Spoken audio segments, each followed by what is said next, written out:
Fala, viajante! Cê tá bom? Se você tivesse só um dia em Bali, o que veria? Hoje eu vou te mostrar o roteiro perfeito em Ubud para aproveitar cada minuto. Bora!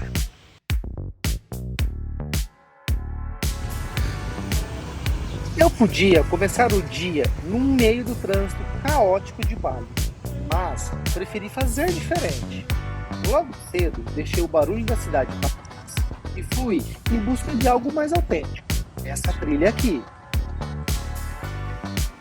Ela é gratuita, leve e parece que foi feito sob medida para começar um dia com calma. No caminho, você vai ouvindo o som da água, cruzando por templos escondidos, vendo os hotéis de luxo surgindo no meio da floresta. Mas o melhor de tudo é essa sensação de estar cercado pela natureza e ao mesmo tempo a poucos minutos do centro de Ubud. Se eu tivesse só um dia em Bali, é exatamente assim que eu escolheria começar.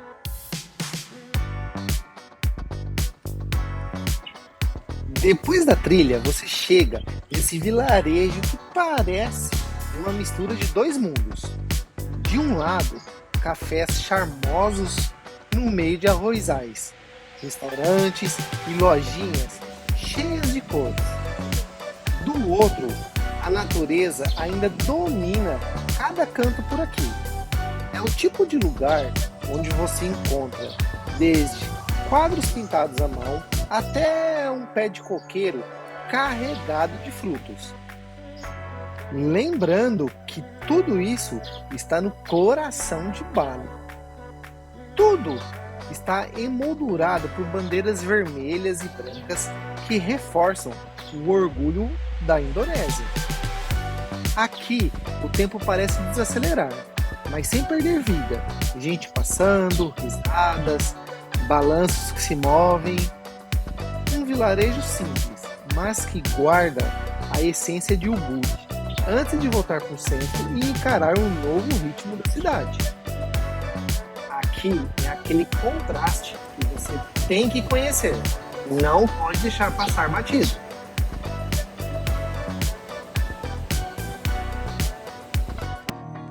E o mais doido dessa trilha é que ela tá a 20 minutos da rua principal de Ubud. Meu, que doideira! E olha o silêncio que é aqui. Mas a vida aqui acontece no ritmo das motos.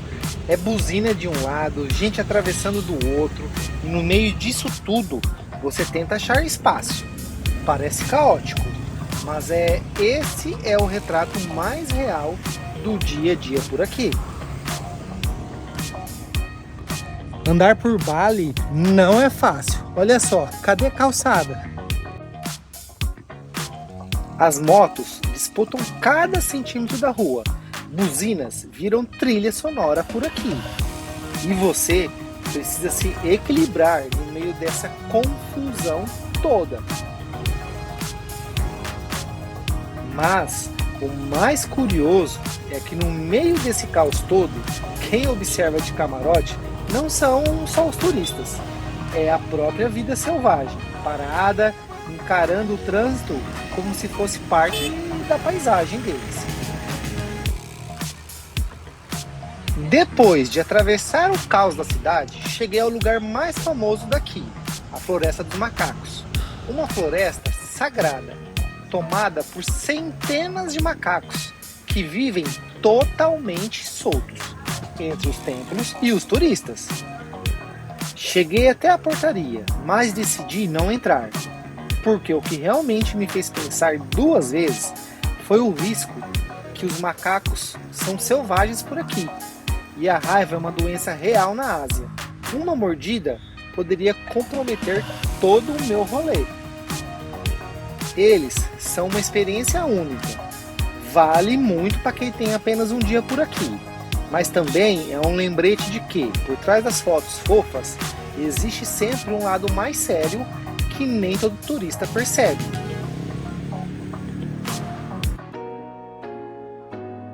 Depois da confusão do trânsito e até dos encontros tensos com os macacos, que tal dar uma respirada? E foi exatamente aqui que encontrei o meu lugar preferido em Ubud. O curioso é que a entrada dela fica escondida no meio da cidade. Você atravessa uma viela estreita, quase que ninguém percebe. E de repente o cenário muda completamente. Depois de um caminho simples, você é cercado por arrozais por todos os lados. Aquele tipo de contraste que só Bali consegue oferecer. De um lado, turistas tirando fotos dignas de Instagram, do outro, agricultores locais cuidando do arroz como fazem há gerações. E tudo isso logo ali, 10 minutos a pé da cidade. E talvez isso seja exatamente o contraste que torna esse lugar tão especial. Porque em Bali, nada é só cenário. Por trás da vista, existe sempre uma história acontecendo. E é aqui, no meio dos arrozais, que você percebe que essa é o verdadeiro respiro da ilha. Simples, autêntico e a poucos passos do centro.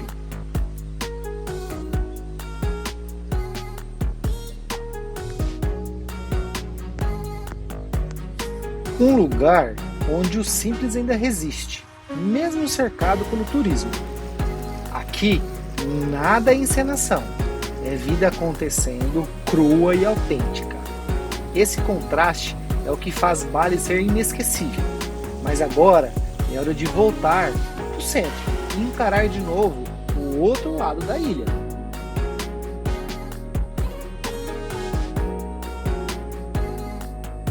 E de repente, depois de tanto silêncio nos campos, eu volto para o centro e me deparo com o símbolo máximo de Ubud, o Palácio Real.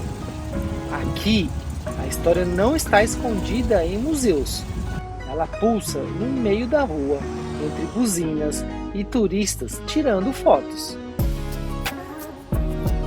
O lugar impressiona pela arquitetura, mas o que mais chama a atenção é essa mistura meio que doida.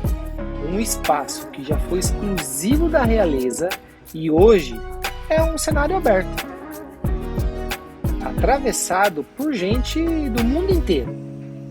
Você olha para os detalhes esculpidos, dos jardins perfeitos, para as poltronas que lembram o passado de poder e percebe como Bali sempre equilibra tradição e modernidade. É turístico sim, cheio de gente, mas ainda assim carrega uma força cultural que você não encontra em qualquer esquina. Esse é o ponto onde a cidade mostra sua identidade. Antes de me levar ao caos organizado do mercado central.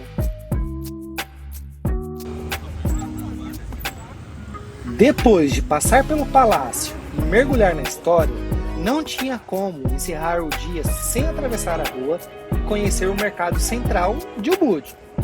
Esse é o tipo de lugar que mostra outra face da cidade, caótico, colorido e cheio de vida.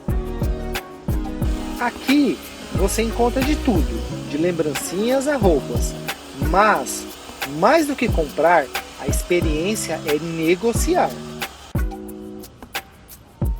Em Bali, o valor nunca é o primeiro que aparece. Faz parte da cultura esse jogo de preços, onde o respeito está em saber conversar. E é nesse movimento entre bancas e barracas que você entende um pouco mais da cultura. Intensa, direta e impossível de passar despercebida. E por final, acabei comprando 2 camisetas.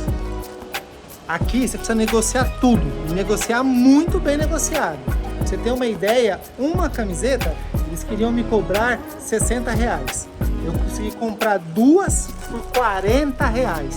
Fiz bom negócio. Esse é o roteiro que eu faria se tivesse só um dia aqui em Bali. para conhecer de verdade o Ubud e o melhor, gastando quase nada. Fala aí, viajante, qual desses lugares entraria no seu dia? Bora que logo tem mais vídeos.